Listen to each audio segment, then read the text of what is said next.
सभी मित्रों को गुड मॉर्निंग, राधे राधे। कैसे हो सब? उम्मीद करता हूँ सब मस्त होंगे, चुस्त होंगे और ज़बरदस्त होंगे। मेरे चैनल पर आप सभी का स्वागत है और हम बात करते हैं जीव विज्ञान का एक महत्वपूर्ण टॉपिक और उस चैप्टर का भी नाम है कोशिका विभाजन यानी सेल डिवीजन। यानी हम छोटे से बड़े कैसे हो गए और जो पेड़ पौधे होते हैं, जीव जंतु होते हैं, वो छोटे से बड़े क्यों हो जाती हैं? क्योंकि उनमें वृद्धि होती है। तो वृद्धि का जो मुख्य कारण होता है वो होता है सेल डिवीजन यानी कोशिका विभाजन। तो एक कोशिका कैसे विभाजित होती है, ठीक है, इसके महत्वपूर्ण हम क्वेश्चन लेके आए हैं और 40 क्वेश्चनों पर हम बात करेंगे। और ये क्वेश्चन सभी कंपटीशन एग्जाम के लिए अति महत्वपूर्ण है, चाहे जेट हो, नीट हो, आईसीआर हो। तो बने रहे हमारे साथ। तो वीडियो को लास्ट तक कीजिए, शेयर कीजिए, सब्सक्राइब कीजिए। तो आगे देखते हैं, पहला क्वेश्चन स्टार्ट करते हैं। पहला क्वेश्चन क्या है? पहला क्वेश्चन है, पहला क्वेश्चन है पुनर्संयोजन नोड्यूल्स की उपस्थिति की प्रक्रिया अर्धसूत्री विभाजन प्रोपेस पस्ट के किस चरण में होती है यानी उपचरण में होती है। ठीक है, आप जानते हो कि अर्धसूत्री विभाजन दो प्रकार के विभाजन है मेन, वैसे एक तीसरा भी होता है। एक तो होता है मियोसिस, एक एमाइटोसिस, एक माइटोसिस। तो जो मियोसिस होता है अर्धसूत्री विभाजन, और इसकी अर्धसूत्री विभाजन फर्स्ट और सेकंड दो भागों में बांटा गया। और अर्धसूत्री विभाजन फर्स्ट की भी 4 उपावस्थाएं होती है, प्रोपेज, मेटापेज, एनापेज और टिलोपेज। फर्स्ट ठीक है, सभी का फर्स्ट होता है। तो प्रोपेज जो फर्स्ट होती है उसकी 5 उपावस्थाएं होती है, लेप्टोटीन, जाइगोटीन, पेकिटीन और डिप्लोटीन डाइकाइनेसिस। यानी लेप्टोटीन, जाइगोटीन, पेकिटीन, डिप्लोटीन और डाइकाइनेसिस। इन 5 उपावस्थाएं अति महत्वपूर्ण हैं एग्जाम की दृष्टि से। तो ये पूछ रहा है पुनर्संयोजन नोड्यूल। आप जानते हो जो क्रॉसिंग ओवर की जो प्रक्रिया होती है वो होती है पेकिटीन अवस्था में। उस टाइम क्या होता है, सिनेप्टोनिमल मिश्रण वहां पर जमा होता है और कुछ उभार बन जाते हैं, मतलब नोड्यूल्स यानी ग्रंथिकाएं बन जाती है। और यहाँ पर रिकॉम्बिनेज एंजाइम काम आता है और ये होता है पेकिटीन उप अवस्था में। तो इसका आंसर क्या होगा? तो ध्यान से देखिए, डायग्राम में नीचे शो कर रखा है, ये डायग्राम देखिए आप। पेकिटीन अवस्था में होता है क्रॉसिंग ओवर, तो डीएनए है ना, डीएनए यहाँ ध्यान से देखिए, ये लाइन यहाँ लिख रखा है कि DNA exchange by the non sister chromatid, मतलब असमजात जो भगिनी होते हैं, गुणसूत्र होते हैं, उनमें क्रोमेटिड का यानी डीएनए खंडों का या जीनों का आदान प्रदान होता है, उसे ही हम बोलते हैं जीन विन में। मतलब ये एक गुणसूत्र ये हो गया, ठीक है, एक जोड़ा, और एक इधर से आ गया, ठीक है। तो यहाँ पर जो यहाँ का जो स्थान दे रखा है, ठीक है, ये यहाँ का, तो इन स्थान पे क्या होता है, ग्रंथिकाएं बनती है। पुनर्संयोजन ग्रंथिकाएं नोड्यूल बनते हैं और ये होता है रिकॉम्बिनेज एंजाइम की उपस्थिति में, और अवस्था है, उपावस्था है पेकिटीन। तो आंसर क्या आ जाएगा डियर स्टूडेंट? इसका आंसर आ जाएगा पहले का, पुनर्संयोजन नोड्यूल की उपस्थिति की प्रक्रिया अर्धसूत्री विभाजन प्रोपेज फर्स्ट के किस उपचरण पे होती है? तो आंसर आएगा इसका पेकिटीन, सी आंसर आ जाएगा पहले का। ठीक है, आपको अगर ज़्यादा टाइम लग रहा है तो कोई बात नहीं, आप ठीक है, महत्वपूर्ण क्वेश्चनों को आप ऐसे काट काट के देखोगे तो कोई मतलब नहीं है। एक एक क्वेश्चन को समझिए, रीजन भी हम उसका साथ के साथ ही बता रहे हैं, क्योंकि एग्जाम की दृष्टि से एक ही टॉपिक को समझना जरूरी है। तो आगे की ओर चलते हैं, नेक्स्ट क्वेश्चन की ओर हम। नेक्स्ट क्वेश्चन क्या है? नेक्स्ट क्वेश्चन है यूकेरियोट्स में डीएनए की प्रतिकृति होती है। यूकेरियोट्स में डीएनए की प्रतिकृति होती है। तो आप जानते हैं जो यूकेरियोटिक सेल होती हैं यानी जिनमें केंद्रक झिल्ली पाई जाती है, तो डीएनए की प्रतिकृति आप जानते हो कि जो अंतरावस्था होती है, डायग्राम में ध्यान से दीजिए, ये अवस्था दे रखी है।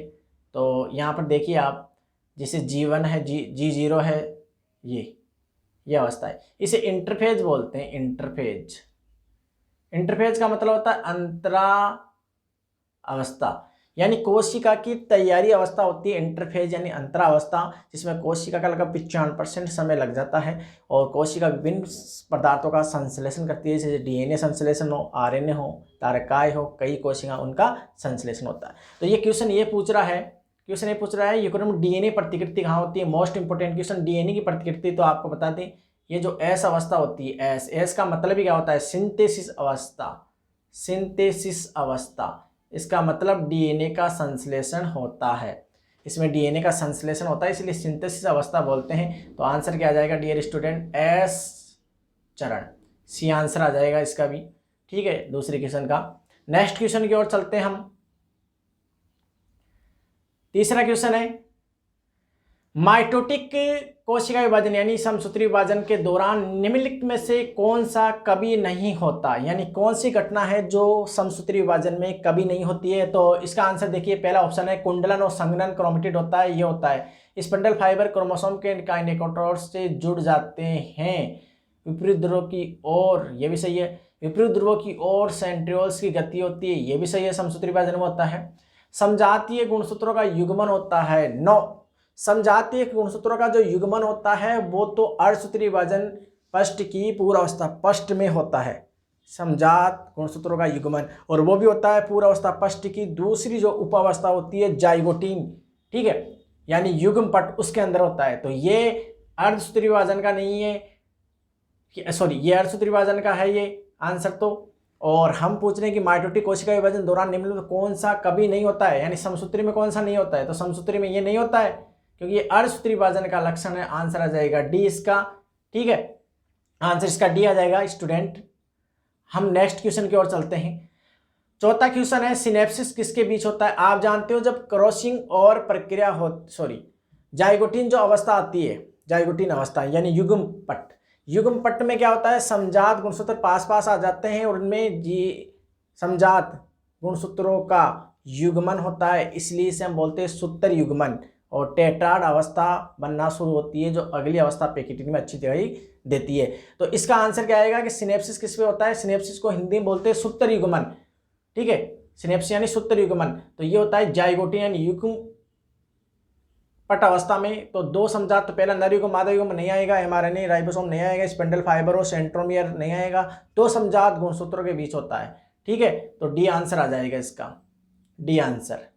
ठीक है, चौथे का डी आंसर आ जाएगा। बहुत ही महत्वपूर्ण क्वेश्चन है। सिनेप्सिस यानी सूत्र युग्मन की प्रक्रिया होती है जाइगोटीन अवस्था में जो पूर्व अवस्था पष्ट की उप अवस्था होती है दूसरी। ठीक है, नेक्स्ट क्वेश्चन, यदि द्विगुणित कोशिका को कोलसिचिन से उपचारित किया जाए तो वह बन जाती है। आप जानते हो कोलसिचिन एक रसायन है, ठीक है, जो कोलसिकम बोटेनिकलम है ना, बोटेन का मतलब एक पादप है, उससे प्राप्त किया जाता है। और ये ऐसा रसायन है जिसको हम बहुगुणिता उत्पन्न कर सकते हैं। अगर द्विगुणित है तो टेट्राप्लॉइड हो जाएगी, टेट्राप्लॉइड तो उसमें दुगने हो जाएगी, मतलब हर स्टेप पे दुगने हो जाते हैं। तो कोलसिचिन से क्या हो जाएगी, टेट्राप्लॉइड हो जाएगी वो।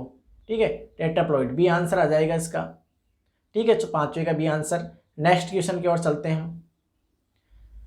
वह चरण जो अर्धसूत्री विभाजन पष्ट और अर्धसूत्री विभाजन सेकंड के बीच जोड़ने का काम करता है। आप जानते हैं मियोसिस पष्ट यानी अर्धसूत्री विभाजन पष्ट, मियोसिस सेकंड यानी अर्धसूत्री विभाजन सेकंड के बीच का जोड़ने वाला, और उसे हम बोलते हैं, देखो इंटरफेस तो बोलते नहीं, इंटरफेस तो किसकी है, दो एम अवस्था की मध्य की अवस्था, तो ये तो हो गई नहीं। इंटरचेंज तो आदान प्रदान हो गया, होगा नहीं। इंटरकाइनेसिस, इंटरकाइनेसिस अर्धसूत्री विभाजन फर्स्ट और अर्धसूत्री विभाजन सेकंड दोनों की बीच की अवस्था होती है। आंसर आ जाएगा सी। ठीक है, आंसर आ जाएगा सी। नेक्स्ट क्वेश्चन की ओर चलते हैं हम। सातवां क्वेश्चन है, गुणसूत्रों के आकार संख्या निरीक्षण करने के लिए सबसे अच्छा चरण माना जाता है। आप जानते हो गुणसूत्रों का अगर आकार का अध्ययन करना हो, एक होता तो आकार होता है, एक होते आकृति। अगर गुणसूत्रों की आकृति का अध्ययन करना हो तो वो करेंगे एनाफेज में, क्योंकि उसमें VIJL संरचनाएं बनती है। जबकि गुणसूत्रों के आकार का अध्ययन करना हो तो मेटाफेज अवस्था होती है, जिसमें गुणसूत्र मोटे व छोटे दिखाई देते हैं, गुणसूत्र मोटे व छोटे दिखाई देते हैं और मध्य पट्टिका पर आकर व्यवस्थित हो जाते हैं। मतलब हम डायग्राम ऐसे देखेंगे, ऐसे होता है, इसमें गुणसूत्र जो होते हैं, ठीक है,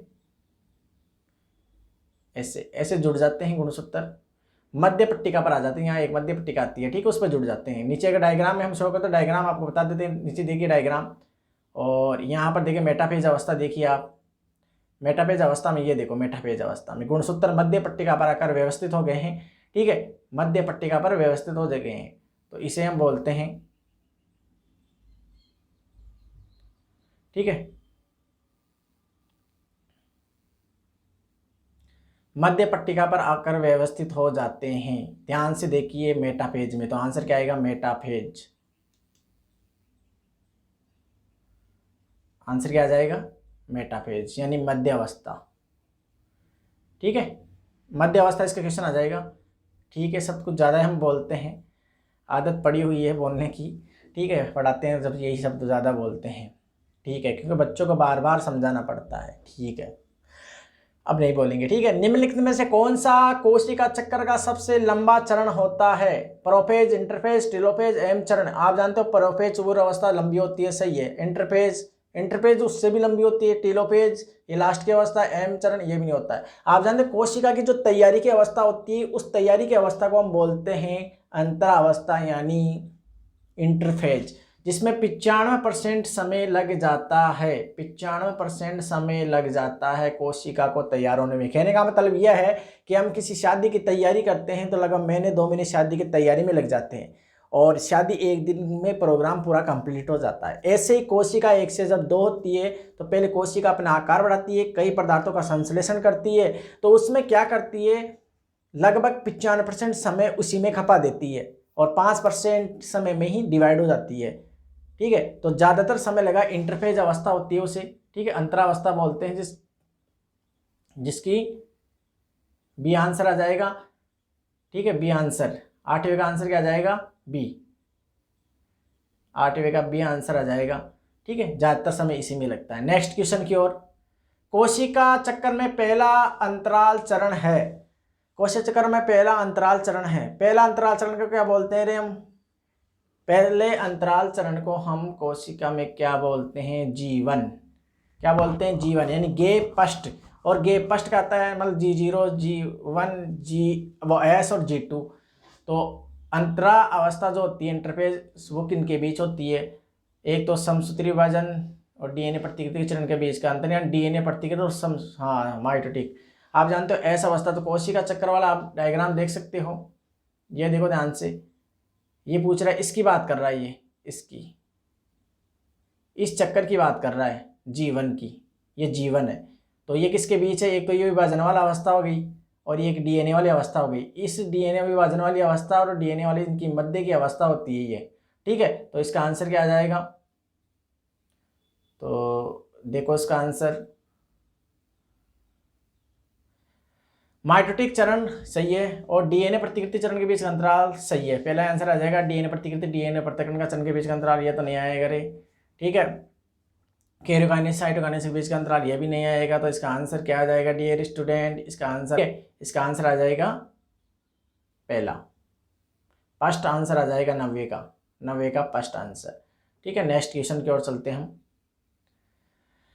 10वां क्वेश्चन है इंटरफेज में शामिल है। इंटरफेज में क्या होता है? G0, G1, S और G2, ये तो अभी तो देखे थे, ये अवस्थाएं तो होती है इंटरफेज अंतरावस्था में। तो ये आंसर आ जाएगा इसका, ठीक है, ये आ जाएगा 10वें का।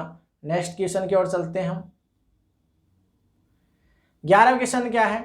यदि आपको अपनी कक्षा में प्याज की जड़ों की युक्ति प्रदान किया जाए, जड़ों की युक्तियां प्रदान की जाए और गुणसूत्र की गिनती करने के लिए कहा जाए, तो आप निम्नलिखित में से किस चरण की सबसे आसानी से देख सकते हैं? आप जानते हो गुणसूत्र की छोटे और मोटे दिखाई देते हैं मध्य अवस्था में, उसमें गुणसूत्रों का आकार का अध्ययन, गुणसूत्रों की संख्या का अध्ययन आसानी से कर सकते हैं। तो आप जानते हो कि हम कर सकते हैं, प्रोपेज में नहीं कर सकते क्योंकि उसमें प्रॉपर रूप से गुणसूत्र, ठीक है, बन तो जाते हैं, ठीक है, पर स्पष्ट दिखाई गिन नहीं सकते, ठीक है। एनाफेज में देखो गुणसूत्र अलग हो जाते हैं, ये भी नहीं है। टेलोफेज में भी नहीं कर सकते क्योंकि उसमें वापस असंघनन होता है। तो मेटाफेज इसका आंसर आ जाएगा, ठीक है, डी आंसर आ जाएगा। और आप डायग्राम नीचे देख सकते हैं, ये डायग्राम, ठीक है, ये मेटाफेज का है, तो आंसर डी। नेक्स्ट क्वेश्चन की ओर। तो बने रहे हमारे यूट्यूब चैनल के साथ, लाइक कीजिए, शेयर कीजिए, सब्सक्राइब कीजिए। ऐसे ये नीट के लिए क्वेश्चन नॉर्मली हैं, नीट के लिए हम अन्य क्वेश्चन और बनाएंगे, ठीक है। वैसे ही जेट अन्य कंपटीशन एग्जाम के लिए तो अति महत्वपूर्ण क्वेश्चन है। वैसे नीट में भी कई क्वेश्चन ये इंपॉर्टेंट हैं, ठीक है, आप इन्हें देख सकते हैं। हाँ, वैसे नीट में होता है कि हम कथन कारण वाले क्वेश्चन अभी नहीं बना रहे हैं, कथन और कारण मैच करने वाले क्वेश्चन ये भी हम बनाएंगे आपके लिए। तो अभी इनको कवर कीजिए, इनके भी वीडियोज हम बना देंगे, ठीक है, क्योंकि काफ़ी समय लगता है इनमें बनाने में। तो 12वें क्वेश्चन की बात करते हैं हम।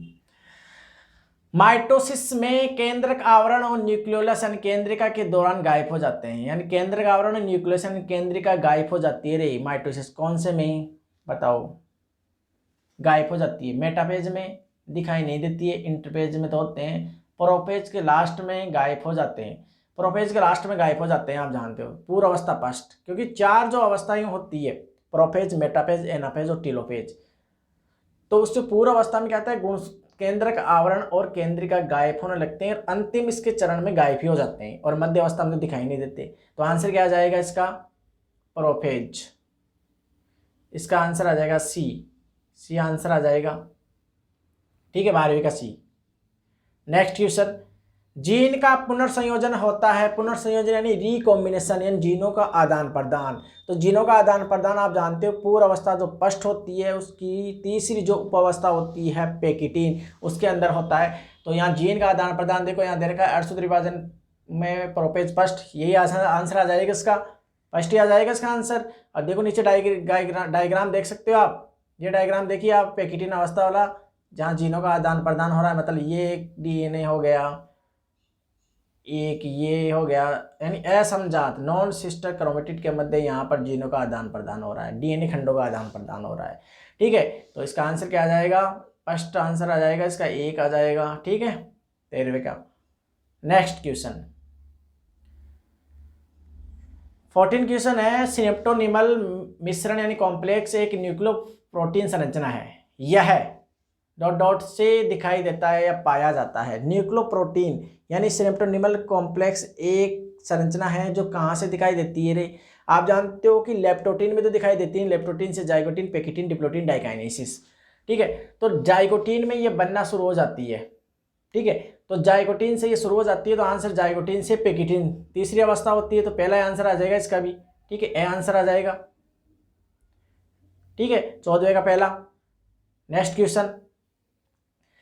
क्वेश्चन क्या है, निम्नलिखित में से कौन सा सही सुमेलित है, कौन सा सही है। लेप्टोटीन में क्या होता है, द्विव संयोजकों का निर्माण होता है, नहीं रे, द्विव संयोजकों का निर्माण कहाँ होता है, टेट्राड अवस्था इसमें कहाँ बनती है, ये तो जाइगोटीन बनती है। डिप्लोटीन में क्या होता है, काइजमेटा प्रकट होता है, डिप्लोटीन में काइजमेटा प्रकट होता है, श्योर है। पेकिटीन काइजमेटा का निर्माण होता है, गलत है। जाइगोटीन गुलदस्ते का निर्माण, ना, ये तो लेप्टोटीन को बोलते थे, तो डिप्लोटीन में काइजमेटा बनता है। काइजमेटा क्या है आपको बता दें हम कि लेप्टोटीन, जाइगोटीन, पेकिटीन, डिप्लोटीन, चौथी जो अवस्था होती है तो उसमें क्या आता है, गुणसूत्र जो ऐसे जुड़े हुए थे, पेकिटीन अवस्था में क्रॉसिंग ओवर हुई थी, उस टाइम क्या होता है, गुणसूत्र जो नॉन सिस्टर थे, नॉन सिस्टर मतलब असमजात गुणसूत्र, ये एक दूसरे से अलग होते हैं, तो अलग होते हैं तो ऐसे एक साकार की संरचना बना लेते हैं, ऐसे एक साकार की संरचना, ऐसे एक साकार की संरचना बनती है। इस एक साकार की संरचना को हम बोलते हैं काइजमेटा, क्या बोलते हैं, काइजमेटा। तो आंसर क्या आ जाएगा, बी, तो बी आंसर आ जाएगा, ठीक है, बी आंसर आ जाएगा, 15 का बी, ठीक है। नेक्स्ट क्वेश्चन की ओर चलते हैं हम। नेक्स्ट क्वेश्चन क्या है डियर स्टूडेंट, अर्धसूत्री विभाजन के किस चरण में गुणसूत्र पतले लंबे धागे जैसे दिखाई देते हैं। तो जाइगोटीन, लेप्टोटीन, पेकिटीन। जाइगोटीन में देखो गुणसूत्र लंबे पतले दिखाई नहीं देते हैं, ये तो युग्मन होता है उसमें। तो लेप्टोटीन में बनना स्टार्ट होते हैं, इसलिए श्योर है कि पतले और ये दिखाई देते हैं। तो इसका आंसर क्या आ जाएगा, लेप्टोटीन यानी तनुपट, तनुपट बोलते हैं हिंदी में से, तनुपट क्या बोलते हैं रे बच्चों, तनु यानी हल्का, पट हल्के हल्के पट्टे दिखाई देने लगते हैं। तो इस लेप्टोटीन को हम जो पहली उपावस्था होती है पूर्वावस्था पस्ट की, इसमें दिखाई देते हैं। 17वां क्वेश्चन है, अर्धसूत्री विभाजन में गुणसूत्रों के सेंट्रोमियर के दौरान विभाजित होते हैं, सेंट्रोमियर विभाजित होता है। आप जानते हो एनसीईआरटी की लाइन में साफ साफ लिख रखा है कि अर्धसूत्री विभाजन जो सेकंड होता है और उसकी अर्धसूत्री विभाजन सेकंड की जो तीसरी अवस्था होती है एनाफेज सेकंड, उसके अंदर क्या होता है, सेंट्रोमियर का डिवाइडेशन होता है, गुणसूत्र बिंदु बोलते हैं, जिससे क्या है गुणसूत्र अर्ध गुणसूत्र जुड़े हुए होते हैं, ठीक है। ये मतलब ऐसे कह रहे हैं कि जो अर्ध गुणसूत्र जुड़े हुए होते हैं तो यहाँ पर जो संरचना होती है ये, इसे तो हम सेंट्रोमियर बोलते हैं, इसी तो हम बोलते हैं सेंट्रोमियर। तो इस सेंट्रोमियर का क्या होता है, अर्धसूत्री विभाजन सेकंड की एनाफेज सेकंड में क्या होता है, डिवाइडेशन होता है, विभाजित होती है। तो आंसर क्या आ जाएगा, फर्स्ट आंसर आ जाएगा इसका 17वें का, ठीक है। नेक्स्ट क्वेश्चन देखो ध्यान से देखिए आप, यहाँ पर देखो डिवाइडेशन हो रहा है ये। अब है 18वां क्वेश्चन।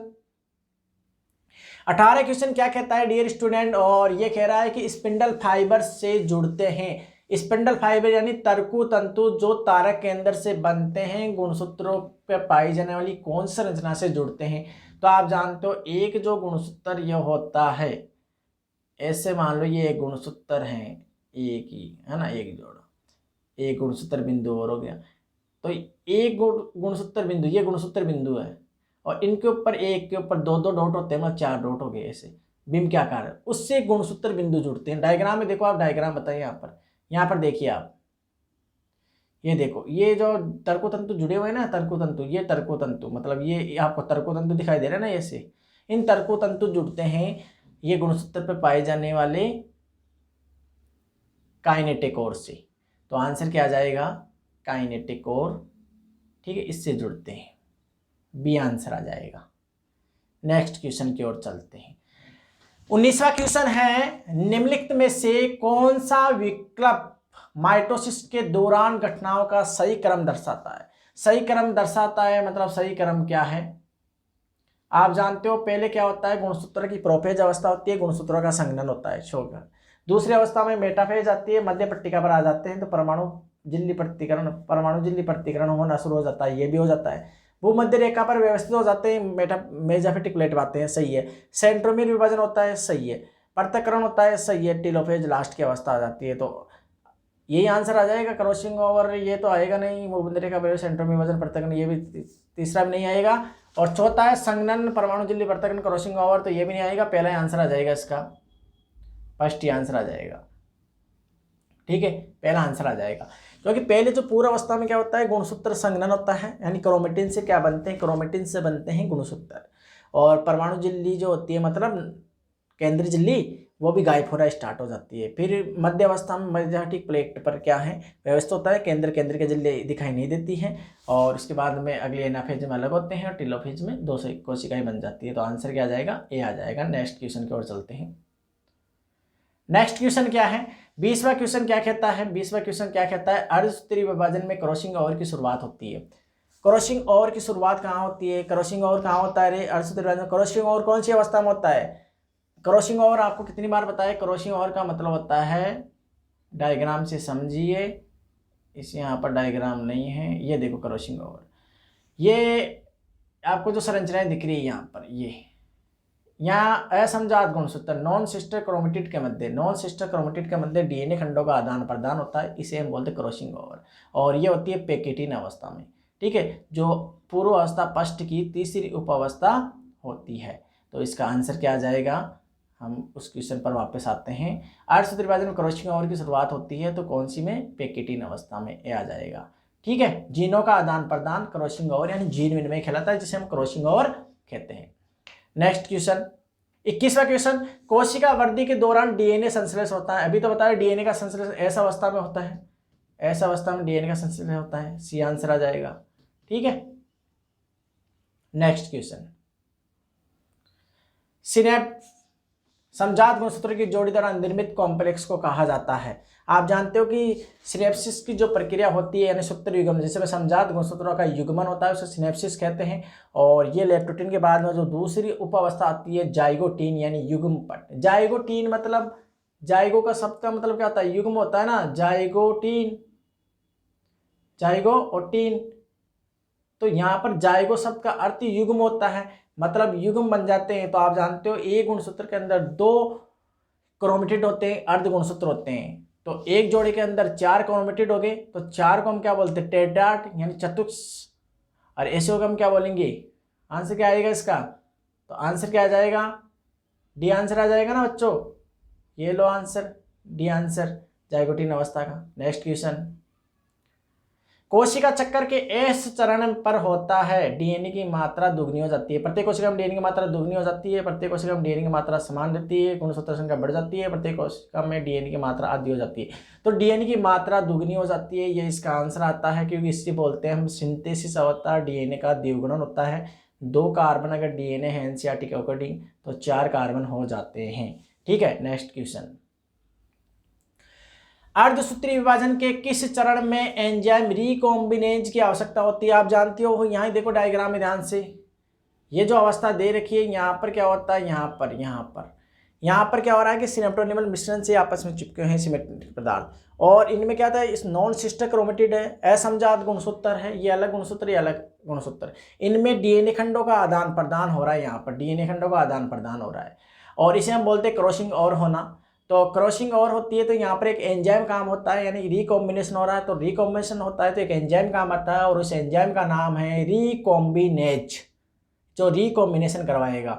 ठीक है, तो आंसर क्या है, पेकिटिन अवस्था में यह होती है सारी प्रोसेस, तो आंसर आ जाएगा ए, 24वें का ए आंसर आ जाएगा। ठीक है, नेक्स्ट क्वेश्चन की ओर चलते हैं हम। 25वां क्वेश्चन है, अर्धसूत्रीय विभाजन चरण की पहचान करें जिसमें समजात गुणसूत्र अलग हो जाते हैं जबकि बहन क्रोमेटिड अपने सेंट्रोमेर पर जुड़े रहते हैं। ये क्या कह रहा है कि अर्धसूत्रीय विभाजन चरण की पहचान करें जिसमें समजात गुणसूत्र अलग हो जाते हैं, तो समजात गुणसूत्र अलग हो जाते हैं जबकि बहन क्रोमेटिड क्या होते हैं, जुड़े होते हैं। तो आप जानते हैं कि जो एनाफेज होती है, एनाफेज फर्स्ट, यानी अर्धसूत्रीय विभाजन फर्स्ट की, तो इसमें गुणसूत्र ऐसे गए, इसमें ऐसे गए, यहाँ जुड़े हुए हैं, इधर भी ऐसे ही गए, ये ऐसे जुड़े हुए हैं। ठीक है, तो यहाँ पर क्या है, गुणसूत्र अलग होते हैं, तो क्रोमेटिड अपने सेंट्रोमेर से जुड़े होते हैं, तो एनाफेज फर्स्ट इसका आंसर आ जाएगा, ए आंसर है इसका, 25वें का ए आंसर। ठीक है, नेक्स्ट क्वेश्चन 26वां क्वेश्चन है, जीवन चरण के बारे में निम्नलिखित में से कौन सा गलत है, कौन सा गलत है आपको बताना है। जीवन के बारे में, जीवन चरण के बाद माइटोसिस होता है, माइटोसिस कहाँ आता है, जीवन के बाद एस अवस्था आती है, कोशिका उपापचयी रूप से सक्रिय होती है, सही है, कोशिका निरंतर बढ़ती है, सही है, कोशिका में डीएनए की प्रतिकृति नहीं बनाती, सही है, वो तो ऐसा अवस्था में होता है। तो जीवन के बाद माइटोसिस थोड़ी आता है। तो ये डायग्राम देखिए ना आप, ये डायग्राम ध्यान से देखो, ये डायग्राम देखो ध्यान से आप, इसमें जीवन आ गया, जीवन के बाद एस आया, एस के बाद G2 आया, तो एस आती है माइटोटिक डिवीजन, तो इसको कहते हैं जिसमें पूर्व अवस्था, मध्य अवस्था, पश्च अवस्था और अंत्य अवस्था, यानी प्रोफेज, मेटाफेज, एनाफेज और टीरोफेज अवस्थाएं आती है। तो यहाँ से एस अवस्था है, तो पहला आंसर इसका आ जाएगा। तो देखो कहाँ है वो क्वेश्चन, कहाँ गया, ये रहा 26वां क्वेश्चन। तो 26वें क्वेश्चन का आंसर क्या आएगा, फर्स्ट आ जाएगा, ए आ जाएगा। ठीक है, नेक्स्ट क्वेश्चन, माइटोसिस से संबंधित सही विकल्प का चयन करें, यानी समसूत्रीय विभाजन जिसमें गुणसूत्र की संख्या जनक सेल और संतति सेल में समान रहती है, यानी जनक सेल से संतति सेल जब बनती है तो दोनों में गुणसूत्र की संख्या समान होती है। तो पहला है ऑप्शन है, क्रोमेटिड अलग हो जाते हैं लेकिन एनाफेज में कोशिका के केंद्रक में रहते हैं। ठीक है, क्रोमेटिड अलग हो जाते हैं लेकिन एनाफेज की कोशिका के केंद्रक में रहते हैं। टीलोफेज में क्रोमेटिड विपरीत ध्रुव की ओर बढ़ने लगते हैं, सही है, टीलोफेज में क्रोमेटिड विपरीत ध्रुव पर बनने सही है। गोल्गी कॉम्प्लेक्स और एंडोप्लाज्मिक रेटिकुलम अभी प्रोफेज फर्स्ट में दिखाई देते हैं, नारे क्रोमेटिक फाइव में देखकर बढ़ते हैं, मेटाफेज मुंदरी का प्लेट परसेंट देखते होते हैं, ये भी नहीं आएगा रे। तो आंसर क्या आएगा, इसका आंसर क्या आएगा डियर स्टूडेंट, इसका आंसर क्या है, इसका आंसर 27वां क्वेश्चन, और 27वें क्वेश्चन का चयन कीजिए, 27वें क्वेश्चन। और ठीक है, तो 27वें क्वेश्चन का आंसर आएगा कि स्पिंडल क्रोमोसोम भूमध्यरेखा की ओर बढ़ते हैं और मेटाफेज में भूमध्यरेखा प्लेट पर आ जाते हैं, ये आंसर आ जाएगा इसका। ठीक है, डी आंसर आ जाएगा, डी आंसर यानी चौथा आंसर। ठीक है, डी यानी चौथा। तो कंप्लीट है ये भी। नेक्स्ट क्वेश्चन की ओर चलते हैं। 28वां क्वेश्चन क्या है स्टूडेंट, किस अवस्था के दौरान गुणसूत्र सबसे पहले दिखाई देने लगते हैं, सबसे पहले दिखाई देने लगते हैं, सबसे पहले दिखाई देने लगते हैं। तो आप जानते हैं कि प्रोफेज में गुणसूत्र दिखाई देने लगते हैं, तो इसका आंसर आ जाएगा सी, 28वें का सी आंसर आ जाएगा। ठीक है, नेक्स्ट क्वेश्चन की ओर चलते हैं हम। 29वां क्वेश्चन है, एक समजातीय जोड़े के गुणसूत्रों के बीच गैर यानी नॉन सिस्टर क्रोमेटिड के खंडों के आदान प्रदान को हम क्रॉसिंग ओवर कहते हैं। एनसीईआरटी बेस्ट सीधी सीधी साफ साफ परिभाषा लिख रखी है, जीनों का आदान प्रदान हो रहा है नॉन सिस्टर क्रोमेटिड के मध्य, तो आंसर क्या आ जाएगा, क्रॉसिंग ओवर। 30वां क्वेश्चन, किसी पौधे की जड़ शीर्ष कोशिकाओं में 42 गुणसूत्र वाले एल्यूरोन कोशिकाओं में गुणसूत्र की संख्या कितनी होगी।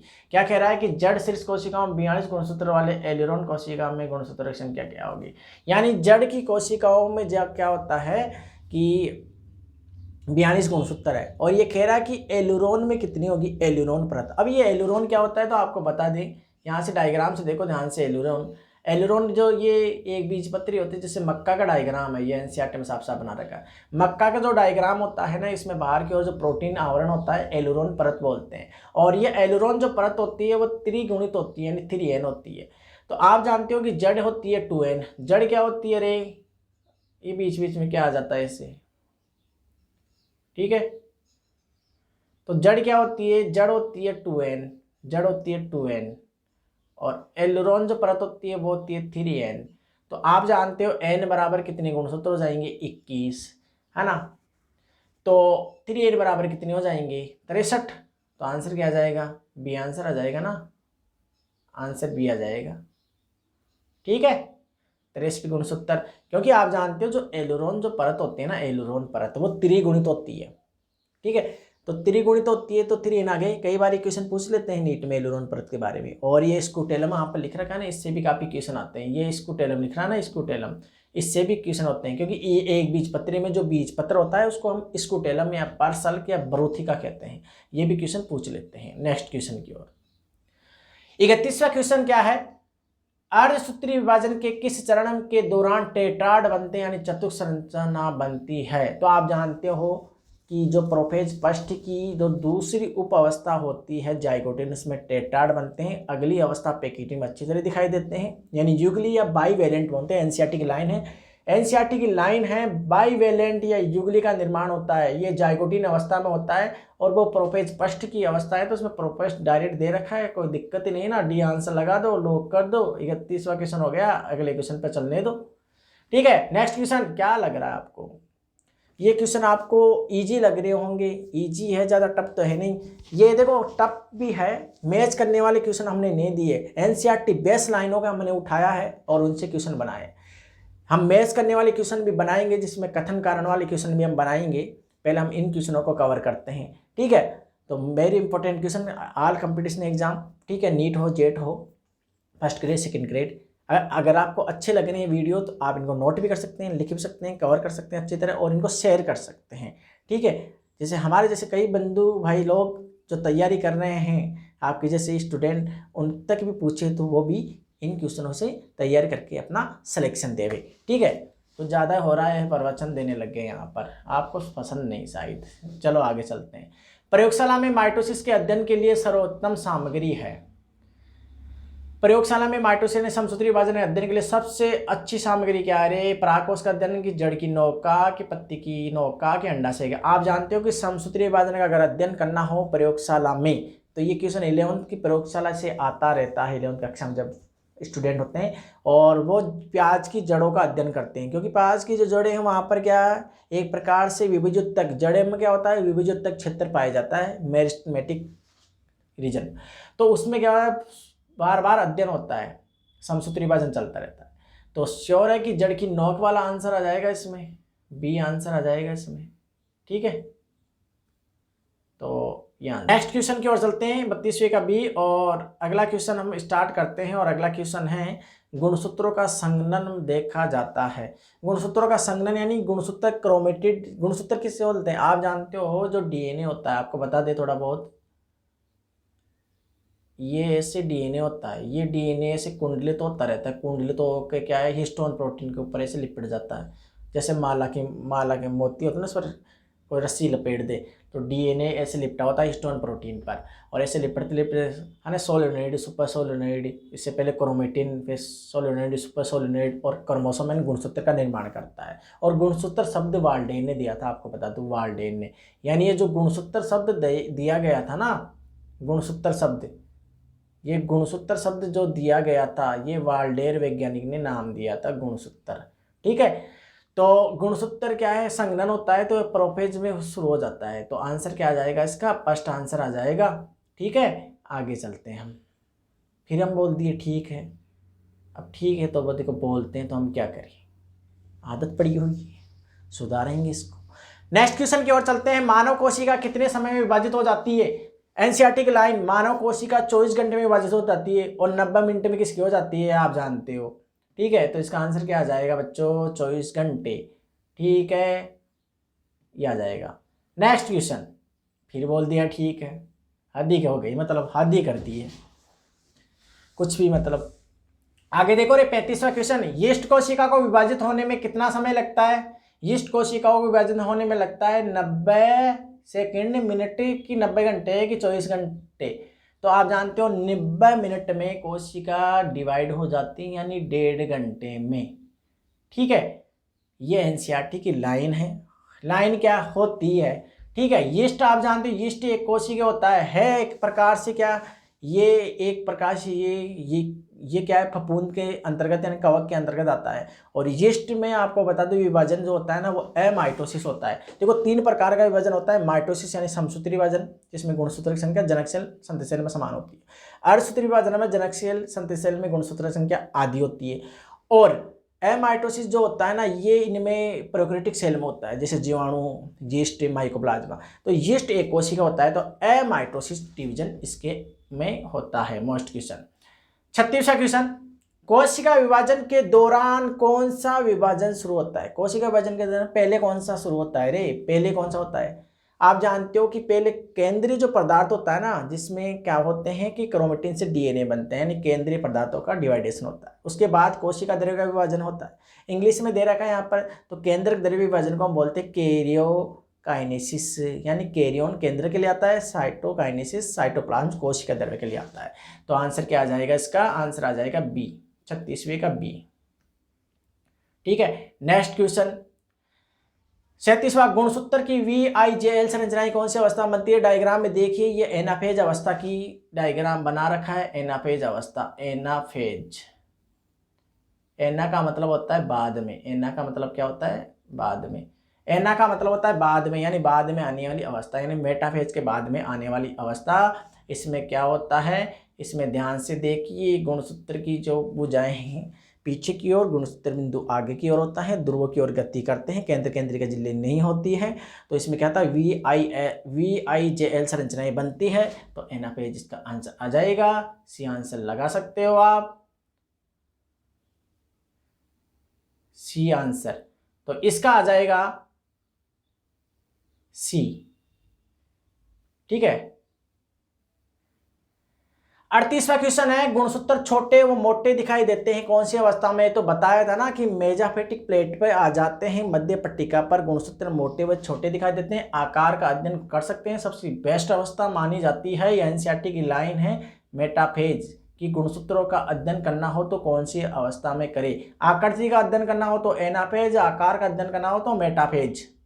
ठीक है, नेक्स्ट क्वेश्चन, कौन से विभाजन के कारण जातियों में पीढ़ी दर पीढ़ी गुणसूत्रों की संख्या समान बनी रहती है? एनसीईआरटी की लाइन है। गुणसूत्रों की संख्या आप जानते हो कि समसूत्री में तो क्या होता है, जनक सेल में जितनी होती है उनसे एक जनक सेल से 2 संतति सेल आएगी। हम क्या कह रहे हैं? एक जनक सेल है, इससे 2 संतति सेल आएगी। ये भी 2n है, द्विगुणित है, ये भी 2n है। तो इनमें गुणसूत्रों की संख्या समान होती है। ठीक है, तो समसूत्री विभाजन जरूरी है। सभी कोशिकाओं में होता है, जनन कोशिकाओं में और काई कोशिका समूह में चलता है समसूत्री विभाजन, जबकि जो अर्धसूत्री विभाजन होना वो जनन कोशिका में चलता है। इसकी फलस्वरूप युग्मक बीजाणु बनते हैं, गुणसूत्रों की संख्या आधी हो जाती है, उसे हम बोलते हैं मियोसिस यानी अर्धसूत्री विभाजन। ठीक है, और इसी के कारण गुणसूत्र है ना आधे, जैसे शुक्राणु अंडाणु होते हैं ना, शुक्राणु में जो बनी प्रोसेस उसमें क्या हो गया, अलग से वीडियो हम उसका बना रखेंगे और बना देंगे। ठीक है, तो उसमें 23 गुणसूत्र, अंडाणु में 23 गुणसूत्र जो अर्धसूत्री विभाजन के फलस्वरूप बने थे, वैसे 46 होते हैं मानव में, तो दोनों आपस में मिलकर 46 हो जाते हैं। तो ऐसे पीढ़ी दर पीढ़ी गुणसूत्रों की संख्या समान बनी रहती है, इसलिए अर्धसूत्री विभाजन जरूरी है। आंसर इसका क्या आ जाएगा? आंसर आ जाएगा बी। ठीक है, बी आंसर आ जाएगा इसका। ठीक है, लास्ट क्वेश्चन, गुणसूत्र बिंदु की सतह पर एक छोटा सा बिंब के आकार की संरचना मिलती है जिससे स्पिंडल फाइबर तंतु जुड़ते हैं, उसे क्या कहते हैं? पहले भी आया था, उसे काइनेटोकोर कहते हैं। गुणसूत्र देखो ध्यान से, यहाँ पर देखो, यहाँ पर देखो, इधर देखो, इधर बच्चों इधर देखो, ये रहा काइनेटोकोर। गुणसूत्र के ऊपर बिंब के आकार की संरचना पाई जाती है, स्पिंडल फाइबर्स जुड़ जाते हैं। आंसर भी आ जाएगा इसका। ठीक है, ये 40 क्वेश्चन कंप्लीट हुए। तो ये 40 क्वेश्चन महत्वपूर्ण, ऐसे क्वेश्चनों की देखने के लिए आप मेरे चैनल को लाइक कीजिए, शेयर कीजिए और सब्सक्राइब कर दीजिए। ठीक है, हम आपके लिए अच्छे अच्छे क्वेश्चन कंटेंट आपके लिए ला रहे हैं, आगे भी लाते रहेंगे। जो भी आपको कुछ वीडियो चाहिए कंपटीशन एग्ज़ाम के लिए और भी, आप कमेंट सेक्शन में जाकर कमेंट कर सकते हैं किस टॉपिक पर वीडियो बनाने हैं, हम उन पर बना देंगे। बने रहें हमारे साथ, ठीक है। राधे राधे, जय सिया राम, जय हिंद, जय भारत। मिलेंगे एक नई वीडियो में।